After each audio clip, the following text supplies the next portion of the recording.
What's favorite Android here?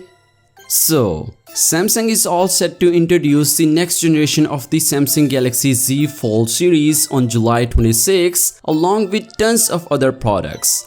We all know the stars of the show will be the Galaxy Z Fold 5 and the Flip 5. We will talk later about the Galaxy Z Fold 5 as today is the day of the Z Flip 5. So yeah, a while ago, a live picture of the Samsung Galaxy Z Flip 5 was leaked in which the phone propped inside a protective case. But it seems that was not enough as today someone has gotten their hands on Z Flip 5 dummies. So here is what the phone will look like.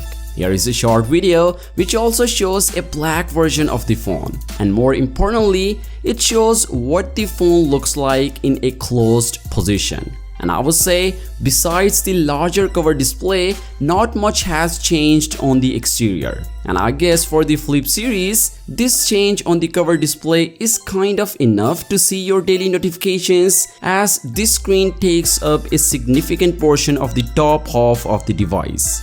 Based on the previous rumors, this is a 3.4-inch AMOLED display with 720 by 748 pixel resolution, and Samsung will be looking to take advantage of the larger screen by letting users run Google optimized apps including the Google Maps and YouTube. Apart from the larger cover screen, we can see the Z Flip 5 sports dual cameras believed to be the same 12 megapixel wide and ultra wide sensors from the Z Flip 4 and an LED flash next to them. With that being said, here is the twist. According to Samsung, the upcoming pair of foldables supposed to use a droplet style hinge to close the gap when the phones are folded. However, the dummy seen in the video still has a distinct gap, which is out of my mind. I don't know why. It could be because these are dummies, but still there is a gap between the displays which will be enough to add dust between the whole display.